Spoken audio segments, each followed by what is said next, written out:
नमस्कार सभी को। सरल ज्ञान चैनल में आप सभी का स्वागत है।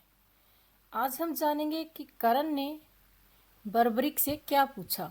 तो वीडियो के अंत तक बने रहें और वीडियो को ध्यान से सुने।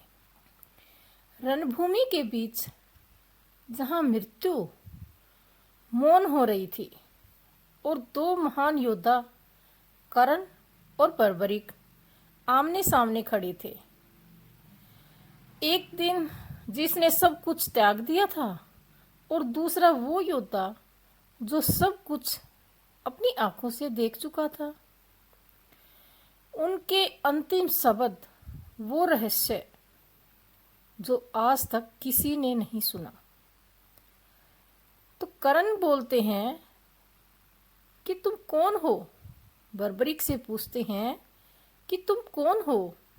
तो बर्बरिक कहते हैं, मैं वह हूं जिसने संपूर्ण युद्ध को देखा पर युद्ध का भागी नहीं बन सका,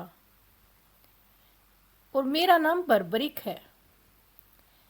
भीम का पुत्र और घटोत्कच का पुत्र हूं। करण की सांसें बहुत गहरी हो रही थी।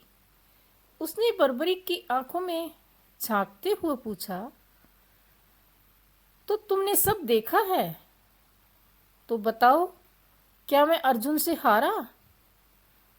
तो बर्बरिक कुछ क्षण के लिए तो मौन रहे। उनके मुख पर गंभीरता और करुणा दोनों थे। बर्बरिक कहते हैं, नहीं करण, तुमने अर्जुन से नहीं हारे हो। करण के घायल शरीर में एक बड़ा झटका सा लगा। करण कहते हैं, तो फिर किसने बर्बरिक। ये कहते कहते तो बर्बरिक कहते हैं कि तुम्हें श्री कृष्ण ने मारा, तुम्हें धर्म ने मारा, तुम्हें समय ने मारा। अर्जुन तो मात्र एक माध्यम था। करण की आंखों में प्रश्न भी और दर्द भी एक साथ उभर आए। करण कहते हैं, ये कैसे बर्बरिक, क्या कह रहे हो। तब तुम्हारा रथ कीचड़ में धंस गया था तो तुम निहत्थे थे करण, और ये धर्म के नियम कहते हैं कि निहत्थे पर वार नहीं किया जाता।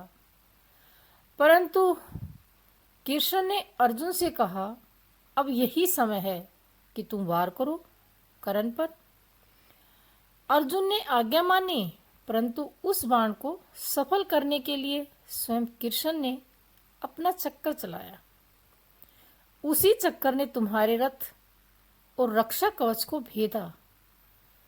करण की आंखों में आंसू आ गए। वह बहुत ही धीरे स्वर में बोला, क्या बोलता। करण कहते हैं, तो क्या मेरी वीरता व्यर्थ गई। तब बर्बरिक ने कहा, करण का हाथ थाम लिया, और बर्बरिक कहते हैं, नहीं करण, तुम्हारी वीरता, तुम्हारा दान, तुम्हारा त्याग, यह सब अमर हो गया। तुम्हें किसी धनुधर ने नहीं मारा, तुम्हें मारा है तुम्हारे विश्वास ने, तुम्हारी निष्ठा के दृढ़ संकल्प ने। तो करण की सांसें और भी भारी हो गई। उसने आकाश की ओर देखा और पूछा, तो क्या मैं पापी हूं। तब बर्बरिक कहते हैं, नहीं करण, तुम पापी नहीं हो। तुम वह योद्धा हो जो सदा सत्य के द्वार पर खड़ा रहता है। भीतर प्रवेश न कर सका करण ने हल्की सी मुस्कान दी। उसकी आंखें धीरे धीरे बंद हो गई। बर्बरिक कहने लगे, जाओ करण, तुम्हारी आज्ञा अब मुक्त है, आत्मा अब मुक्त है।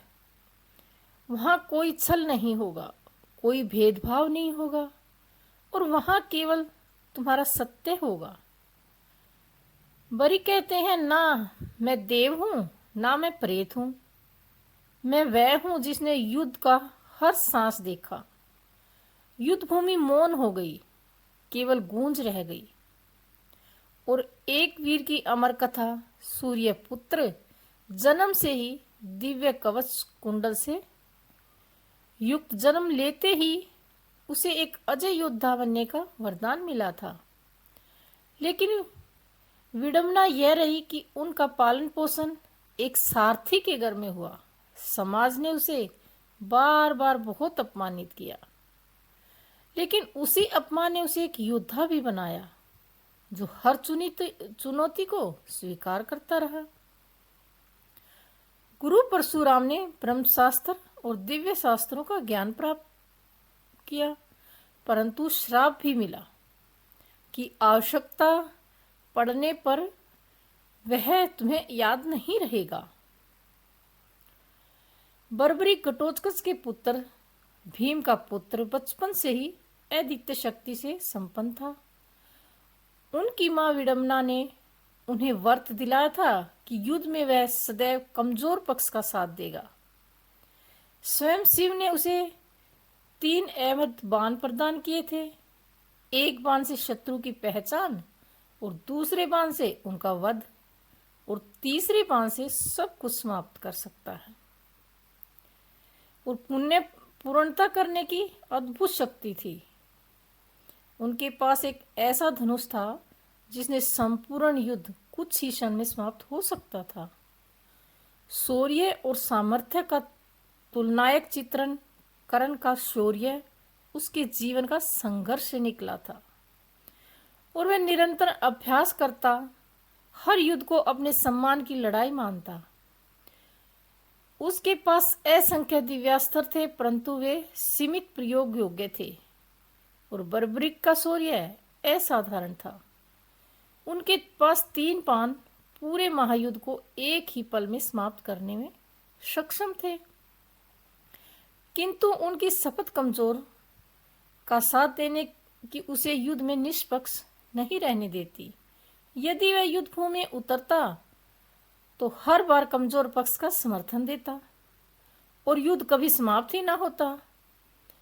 रणनीति बनाम अद्वितीय शक्तिकरण की शक्ति उसके साहस, क्रिकता और रणनीति में थी। वह जानता था कि जब तक जीवन की अंतिम सांस बाकी है, तब तक रणभूमि में टिके रहना ही वीरता है। उसका युद्ध कौशल व्यक्तिगत पराक्रम और आधारित था। एक एक शत्रु से सामना कर पराजित करना। बार्बरिक की शक्ति उनकी अद्भुत बाण विद्या थी। उसके 3 बाण की पर्याप्त थे संपूर्ण सेना को नष्ट करने के लिए। उसके लिए रणभूमि केवल लक्ष्य साधने का स्थान थी, न रणनीति की आवश्यकता, न लंबी लड़ाई की। बलिदान का चरम रूप करण का बलिदान उसके जीवन भर के संघर्ष की निहित था। उसने कभी अपने जन्म का गर्व नहीं किया, अपने गुरु के श्राप को भी सम्मान पूर्वक स्वीकार किया, और अंत में अपने प्राण भी दान के धर्म में अर्पित कर दिए। युद्ध के बीच में भी उसने अपना कवच कुंडल दान कर दिया, वह भी शत्रु इंद्र को। बर्बरिक का बलिदान और भी अद्वितीय था। जब श्री कृष्ण ने उससे उनकी शक्ति का रहस्य पूछा तो समझाया कि उसके 3 बाण पूरे युद्ध को नष्ट कर देंगे। तब बर्बरिक ने स्वयं अपना शीश दान कर दिया। वह युद्ध में लड़ा नहीं, परंतु उसका शीश संपूर्ण युद्ध का साक्षी बना। श्रेष्ठ कौन? यदि केवल शक्ति की दृष्टि से देखें तो बर्बरिक का स्थान सर्वोपरि है। उसके 3 बाण पूरे कुरुक्षेत्र को पल भर में समाप्त कर सकते थे, लेकिन वह युद्ध में उतरता तो पांडव बचते न कौरव। परंतु यदि धैर्य, त्याग और जीवन संघर्ष की दृष्टि से देखें तो कर्ण अद्वितीय है। उसने शाप, अपमान, राजनीति सब के बावजूद अंत तक युद्ध लड़ा और अपनी वीरता सिद्ध की। वह न हार मानता, न पीछे हटता। सत्य और संघर्ष। कुरुक्षेत्र के बाद जब श्री कृष्ण ने पूछा गया कि युद्ध का सर्वश्रेष्ठ योद्धा कौन था, तब उन्होंने उत्तर दिया, यदि बर्बरिक युद्ध में उतरता तो उसकी शक्ति के आगे सब कुछ तुच्छ हो जाता, लेकिन कर्ण की वीरता, उसकी निरंतरता और उसके संघर्ष में थी। दोनों अपने अपने स्थान पर अद्वितीय है। एक शक्ति का प्रतीक, दूसरा त्याग का। तो चलिए आज उस रात में जब तारों भरे आसमान के नीचे एक पिता के शब्दों ने बच्चों के जीवन की दिशा बदल दी, यह कहानी बताएगी कि सच्ची वीरता तलवार धनुष से नहीं बल्कि त्याग और निस्वार्थ के भाव से छुपी होती है। उस दिन गांव में बिजली नहीं थी, चारों ओर सन्नाटा और आसमान में तारे चमक रहे थे। राघव अपने बच्चों को आंगन में चारपाई पर बैठा कर बोला, बच्चों, आज मैं तुम्हें एक दो ऐसे योद्धा की कथा सुनाऊंगा जिनमें से तुम सीख सकते हो कि जीवन में सच्चाई और त्याग का क्या महत्व है। यह कथा कर्ण और बर्बरीक की है। बच्चों की आंखों में चमक थी। गोरी बोली, बाबा, ये दोनों कौन थे? राघव ने मुस्कुराते हुए कहना शुरू किया, कर्ण की कथा, दानवीर का आदर्श। कर्ण महाभारत का वह योद्धा था जिसे सूर्य पुत्र कहा जाता था। जन्म से ही उसने बहुत दुख देखे। अपने माता पिता का स्नेह नहीं मिला, लेकिन उसने कभी हार नहीं मानी।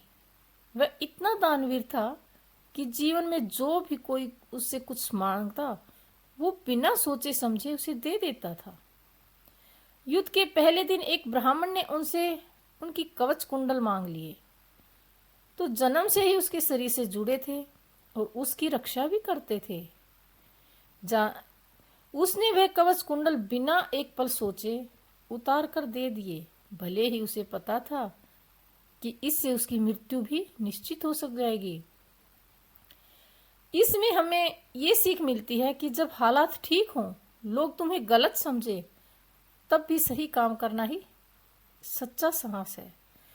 अरुण की आंखें चमक उठी। बाबा, क्या इसका मतलब हमें भी सब कुछ बांट देना चाहिए? तब राघव ने समझाते हुए कहा, बेटा, बांटने का मतलब सिर्फ वस्तु नहीं होता। समय, अपनी मदद, अपना प्यार, यही सबसे बड़ा दान है। जब तुम किसी को मुश्किल में देखकर उसकी मदद करते हो, वही सच्चा दान है। और बर्बरीक की कथा सच्ची निष्ठा का उदाहरण है। अब सुनो बर्बरीक की कहानी। वह घटोत्कच का बेटा और भीम का पोता था। उनके पास 3 ऐसे धनुष थे जिसे वह पूरी दुनिया जीत सकता था, लेकिन युद्ध में उतरने से पहले ही श्री कृष्ण